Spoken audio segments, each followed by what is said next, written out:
La deuxième partie, donc, c'est comment faire pour bien manger kasher pendant Pessah. C'est pas rien. C'est pas rien, là aussi, ça touche plusieurs points. Le premier point, c'est nos courses. Le deuxième point, c'est notre cuisine. Et notre troisième point, si on doit manger dehors ou etc. Il y a par exemple des gens que Pessah, ils ne mangent chez personne. Pour Pessah, ils font confiance à personne. Et franchement, c'est une bonne habitude, sauf qu'on est amené à être invité, etc. Mais de préférence, si on peut éviter, surtout quand tu ne connais pas le niveau de la cacheroute de la personne, Pessah, c'est spécial. On ne veut pas la miette. Le Harizal, il dit que celui qui ne mange pas une miette à Pessah, il aura une année de bonheur et de réussite et on lui pardonne toutes ses fautes, etc. Donc, on fait très attention. Donc ça, c'est la première chose, surtout quand c'est des restaurants redoutables. Moi, ça m'a marqué qu'une personne qui est décédée, ça fait 20 ans peut-être, quand il est venu à ma bar mitzvah. Ma bar mitzvah, c'était pendant Pessah. Parce que je suis né le 3e jour de Pessah. Donc, il est venu à ma bar mitzvah pendant Pessah, donc c'était avec les matzot et tout, il s'est assis à côté de moi, il n'a rien goûté. Je lui ai demandé, c'était un grand rave. J'ai demandé, mais pourquoi tu ne manges pas? Il dit, non, chez nous, Pessah, on ne mange pas dehors. Un point à la ligne, c'était clair et net, ça m'avait marqué, et voilà. Mais c'est-à-dire qu'il faut faire attention. Pour ça, ceux qui vont dans les autres, déjà, les restaurants, faire très attention, plus que toute l'année. Si on est dans un endroit, le mieux, on ne va pas à un restaurant, Pessah. C'est pas un moment des restaurants. Après, il y a ceux qui vont à des hôtels. Là, il faut faire très attention à la cacheroute, ne pas aller n'importe où. Parce que, voilà, c'est très compliqué, Pessah. Les cuisines, il faut tout cachériser. Les produits, il faut tout faire venir. Ils aiment bien faire Pessah dans des pays où la cacheroute, elle n'est pas au top. Et du coup, on se retrouve à des vrais problèmes. Donc, si possible de faire à la maison, c'est mieux. Si quelqu'un il est obligé d'aller pour des raisons familiales, prendre le top, et s'il faut payer très cher, c'est pas grave, ça vaut la peine. Il faut prendre une bonne cacheroute. Maintenant, les produits de Pessah et la cachérisation de la cuisine. Donc, produits de Pessah, là aussi, il ne faut pas être naïf. On a déjà parlé Shabbat dernier des matzot. Il y a les matzot juste surveillés, et il y a les matzot surveillés pour Pessah. Donc, pour commencer, pour ceux qui prennent les matzot machines. Le sujet des matzot machines était un très grand débat. Pourquoi? Parce que la machine, elle envoie la pâte, comme ça. Ça cuit, ça se coupe, ça rentre dans des paquets, d'accord? Ça s'appelle la Rosinski ou la... Tous les matzot à la machine, le risque qu'il y a, c'est que vu qu'on n'a que 18 minutes, depuis qu'on a lancé l'eau, jusqu'à que ça finisse d'être cuit. D'accord? On n'a que 18 minutes. Ça dépasse, c'est chametz. Nachon ou pas? Le problème et le risque, c'est ça. C'est qu'une fois que la matzah, elle est cuite, elle ne peut plus devenir chametz. La farine, elle est brûlée, elle ne peut plus fermenter. Bon, on parlera juste après du msouki. Pourquoi, justement, ceux qui prennent ça? Parce qu'une fois qu'elle est cuite, même si tu la mets dans l'eau et elle gonfle, c'est pas chametz, ça y est. Quelque chose de cuit ne peut pas fermenter, devenir... Voilà, il peut gonfler, mais il ne peut pas fermenter en lui-même. Donc, il n'y a pas de chametz. C'est vrai que dans beaucoup de communautés, on ne trempe pas la matzah dans l'eau. Et vous savez pourquoi on ne trempe pas la matzah dans l'eau, dans ces communautés? Parce que de peur qu'il y ait une petite miette de farine qui a échappé le four et qui n'a pas cuit déjà. Mais sinon... Les autres qui autorisent, et c'est comme ça que font certains le msouki, ce qu'ils disent, c'est passer dans le four, dans la chaleur, il n'y a aucun risque. Ce qui est cuit ne devient pas chametz, c'est clair. Mais le risque qu'il y a dans ces matzot machines, c'est qu'il y a eu un peu de pâte qui s'est bloquée dans un petit coin, et quand le deuxième jet il est arrivé, il a emporté avec, et entre-temps, cette petite pâte qui est restée dans un coin avant de rentrer dans le four, peut-être qu'elle a enflé. Et là, enflé, je sais pas, elle a fermenté. Et là, ça devient chametz. Elle a plus que 18 minutes. Alors, il y a, en théorie, on a de la matzah surveillée pour Pessah et on a de la matzah générale surveillée. Vous allez voir les différences de prix dans les magasins. Celle qui est juste surveillée coûte 2 kilos, 2 euros, 3 euros, 4 euros, 5 euros maximum. Et celle qui est surveillée sur Pessah, elle coûte 8, 10 euros parce que c'est surveillé spécialement pour Pessah. Donc, vu que c'est le pain de Pessah et que le risque est très élevé, il faut prendre de la bonne matzah. Voilà. C'est la responsabilité de qui, s'il veut y avoir le problème sur la matzah à 2 ou 3 euros? D'abord, si tu n'as pas pris de la matzah qui a été surveillée pour Pessah, approche-toi, pourquoi tu t'assois là-bas? Il y a ici de la place. Si tu ne prends pas, il va nous manquer un pour Arvit. On va envoyer un petit appel. Mets-toi là, comme ça tu ne me caches pas là. C'est super. Là. Voilà, relancer un petit dernier. Donc, nous on a besoin de la matzah surveillée pour Pessah. Par exemple, je ne connais pas la Rosenskim. Par exemple, je sais qu'il y avait celle de Strasbourg. La jaune, la grosse boîte jaune, et les petites boîtes bleues. La jaune, elle était pas chère pour les enfants, c'est bien, mais pour les adultes, c'est pas ça. Donc, après, ceux qui connaissent pas la halakha, ils vont, ils achètent. Voilà, un juif, il fait la matzah. Mais quand on comprend, il faut être rigoureux, c'est la matzah de Pessah. Shmura, les Pessah, avec une bonne cacheroute dessus, pas n'importe quoi. Parce que c'est pas évident, on fait tout pour ne pas, et à la fin, dans ce qu'on va manger, qui est de la farine. Si on ne fait pas attention là-bas, très vite il faut de la matzah shmura pour Pessah. Ensuite, il y a des gens qui prennent que la matzah fait à la main. La ronde. Que déjà, on est obligé de la manger le soir du Pessah. Vous savez pourquoi le soir de Pessah, on est obligé de manger la ronde? Parce que quand la Torah elle a donné la mitzvah de manger les matzah les 2 premiers soirs, c'est une mitzvah minatora. C'est pas lié au chametz. On a une mitzvah de manger les 2 soirs de Pessah de la matzah. Et là-bas, la Gemara a dit qu'il faut que cette matzah, écoute, dis-moi, que cette matzah, elle a été faite les shem mitzvah. Comme quand tu fais le tzitzit, il faut le faire les shem mitzvah. Donc, on ne sait pas, est-ce que les machines, ils savent réfléchir et nous faire la matzah pour la mitzvah? Elles savent réfléchir, les machines, ou pas? Hein? C'est problématique. Même quand on achète les tzitzit, on achète avodatiad. Parce qu'il y a un grand débat. Est-ce que quand j'appuie la machine et je dis « Ah, c'est pour la mitzvah, est-ce que c'est valable ?» Pour ça, puisque c'est un grand débat, et c'est une fois dans l'année qu'on a cette mitzvah minatora, c'est le soir de Pessah. Donc, il faut acheter de la matzah qui a été surveillée, qui a été faite à la main. Donc pour les soirs de Pessah, le Seder, les kazaïtes, il faut manger, qu'est-ce qu'il faut manger? Celle qui est faite à la main. D'accord? Maintenant, le reste de Pessah, il y a des gens qui mangent que ça, il y a qui mangent la machine. Mais pour ça, je dis déjà, c'est un niveau en dessous. Donc si en plus on prend n'importe quoi, c'est dommage. Voilà, mais par exemple, moi, Pessah, je mange que la matzah faite à la main. Et puisque j'ai eu l'habitude depuis toujours, donc je l'aime bien. Et c'est un plaisir. En fait, c'est une question d'habitude. Une fois qu'on s'habitue et qu'on dit voilà, c'est... Voilà. Mais après, il y a aussi des marques. Là aussi, c'est comme dans tout. Il y a des marques de matzah qui sont difficiles à croquer. Il y a des marques qui sont bien faites. Si on la réchauffe, parce qu'il la fend quand même 2-3 mois avant, si on la réchauffe sur le gaz un peu, elle devient croustillante. Donc il y a aussi des façons d'embellir la mitzvah et de savoir comment faire pour que ça soit agréable. Ok, ça c'est les matzot. Tous les produits qu'on achète Pessah, il faut être très vigilant. Il n'y a rien qui rentre à la maison sans cache-route ou sans qu'on ait appelé un rave qui travaille dans la cache-route et qui t'a dit le café Nescafé tel et tel code, on peut acheter même si c'est pas cacher les Pessah. Donc voilà, il t'a dit.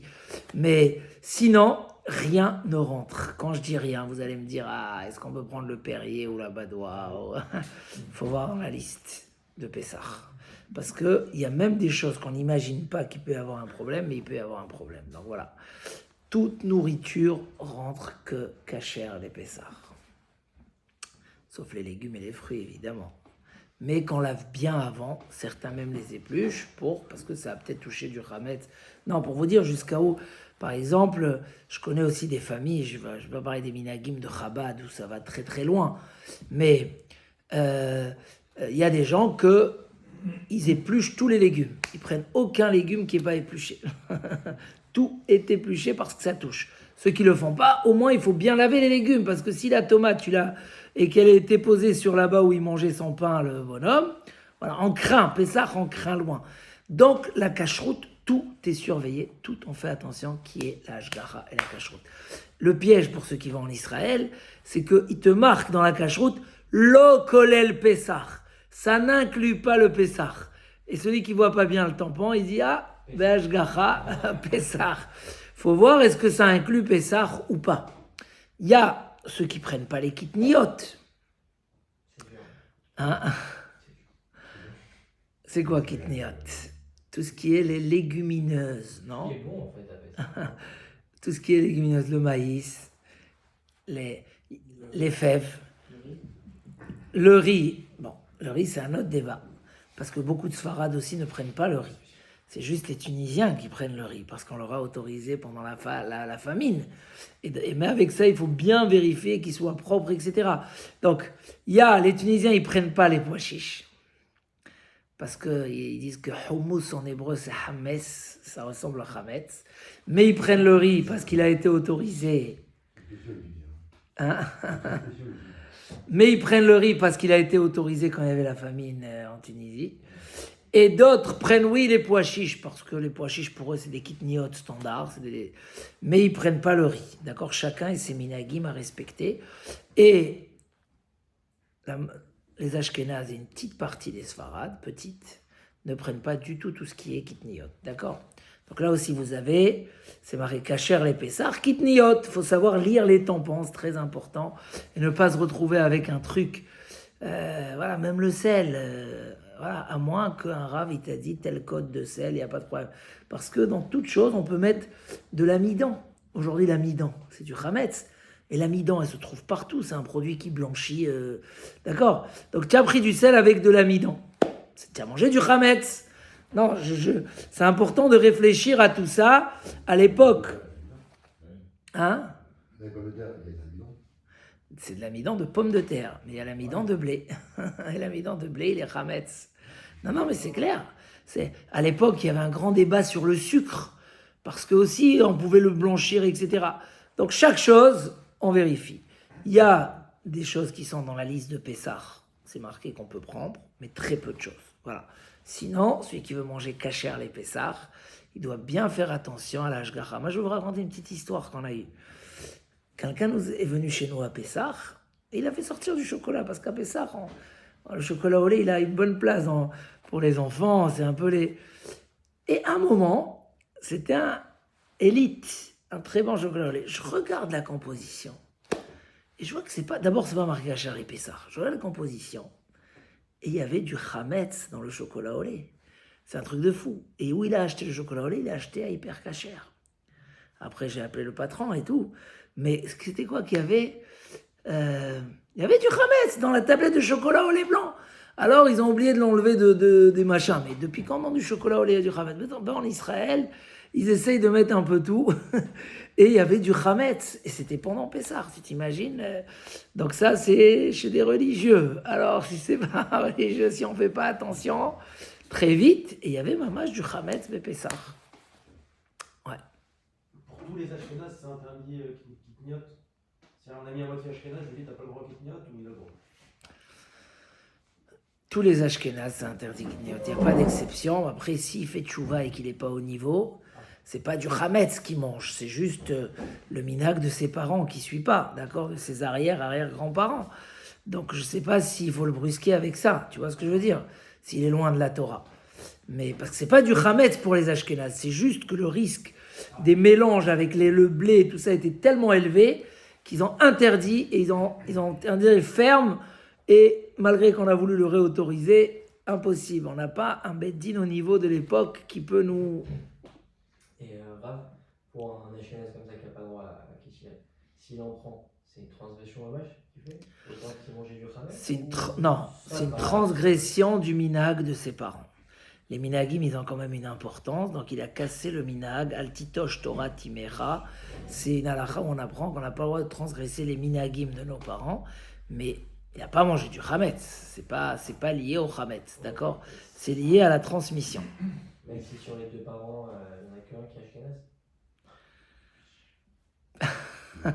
J'essaie de trouver des On mangera pas de kitniot. Non, quelqu'un qui veut s'autoriser les kotniot, il faut faire une vraie she'ela et voir quel est le minag. Est-ce que ton père il a suivi le minag ou il n'a pas suivi? On peut, il y a des ouvertures, mais ça demande une question très très approfondie, d'accord? Mais ça, tu dois décider. Tu veux prendre le minag ou tu veux pas le prendre. Si tu veux pas le prendre, là peut-être qu'il faudra faire Atarat Nedarim ou etc. Tu vois, enlever le neder, etc. Mais tu peux pas dire je prends pas et là je prends. Parce que tu as quand même un minag important, c'est un minag important. Hein? C'est pas n'importe quoi. Voilà. Mais si un jour tu veux changer ton minag, il y a lieu à poser la question. On va rester avec la massage mourée le jour de ça. Non, il y a tellement de choses qu'on peut manger à part ça. C'est juste que... Et comme le père, Non, il y a tous les légumes, il y a... c'est les céréales, le Quelle mariage. génération. C'est le carrière qui dit, vous voyez, c'est ça, puis ils me font un clin d'œil. Ah ouais, 18 € le paquet. Ok. Bon, je crois qu'on s'est beaucoup attardé sur ça. Mais s'il y a des questions, pourquoi pas? J'ai une question. C'est jusqu'à quelle génération qu'on dit que c'est qu'on prend le truc des parents Ta femme n'a pas savant ou pas? Hein? Les coutumes de la femme n'a pas savant, c'est tes parents ou pas? Non, en principe, on suit son père dans les minags. D'accord. Ta femme Après... a fait le riz. Elle est une. Ok. Ma mère ne le faisait pas. D'accord. Et moi, je kiffe le riz. C'est ça. Donc après, quand on veut changer de minag, c'est important de consulter un rav et voir qu'est-ce qu'il y a à faire pour changer de minag. D'accord?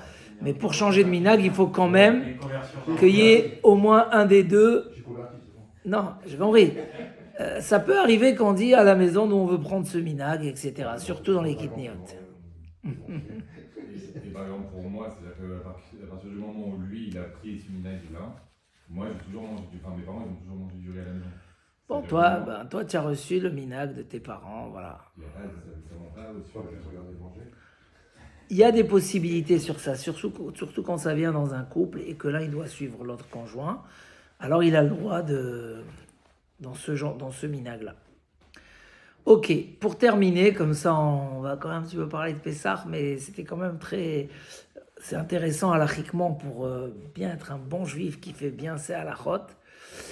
La cuisine, c'est aussi un travail particulier. Pourquoi? Parce que les gens ne savent pas que ce qui est avalé dans les tables pour la Torah, ça a un goût. Et ça peut redonner du goût dans notre nourriture. Donc quand tu vas aller couper ton paleron bien chaud sur le plan de travail, ton paleron, il va avaler des choses du chametz qu'il avait avalé quand il avait fait les chalotes tout chaudes et les a mis dessus. Ça a avalé du chametz. Et ça, c'est quelque chose dans la Torah de très important, qu'on considère qu'un ustensile avale à chaud. Donc, automatiquement, c'est pas de la rigolade. Ça a des halachot. La Torah considère que le goût, c'est comme la nourriture elle-même. D'accord? Donc, le risque qu'il y a. Donc, c'est pour ça que Pessah, les ustensiles doivent être cachérisés. Donc, il faut apprendre comment on cachérise. On peut vous envoyer une feuille qui explique chaque élément, comment on le cachérise. Et ça doit être bien fait. Parce qu'il y a ceux qui achetaient un nouveau four pour Pessah, un petit four, il y a ceux qui cachérisaient leur four. C'est très dur à cachériser un four, donc il faut bien apprendre la halakha. Donc il y a les appareils qui se cachérisent, il y a les tables qui se cachérisent avec de l'eau bouillante et qui sont couvertes, qu'on couvre. Donc ça c'est bien, soit on aura le temps, Faut couvrir en plus, ça part. Ouais, il faut couvrir. C'est mieux de couvrir parce que des fois il y a des fissures, etc. Donc ça dépend quoi. On fera un cours entier là-dessus si on aura le temps la semaine prochaine. Ça sera plus proche de Pessah, comme ça on ne va pas oublier. Donc il nous restera le sujet. Mais en tout cas, en général, un endroit il est ou cachérisé, ou couvert, ou les deux en même temps. Mais chaque endroit où pendant Pessah, sans faire exprès, ta viande, tu l'as poussée sur le mur qui est là derrière le plan de travail, mais que ça arrive aussi avec du chametz. Quand la pâte elle a gonflé, elle s'est collée sur le mur. Donc voilà, tous les ustensiles doivent être cachérisés ou des nouveaux ustensiles qu'on a pour Pessah, etc. Donc il y a un gros travail autour de tout ce qui est avalé pendant Pessah pour avoir une bonne cacheroute. Donc ça on laissera pour la semaine prochaine avec les halachot du seder, comment on fait pour manger la matzah et les 4 verres de vin, etc. Voilà, Chazak ou Baruch pour cette deuxième partie.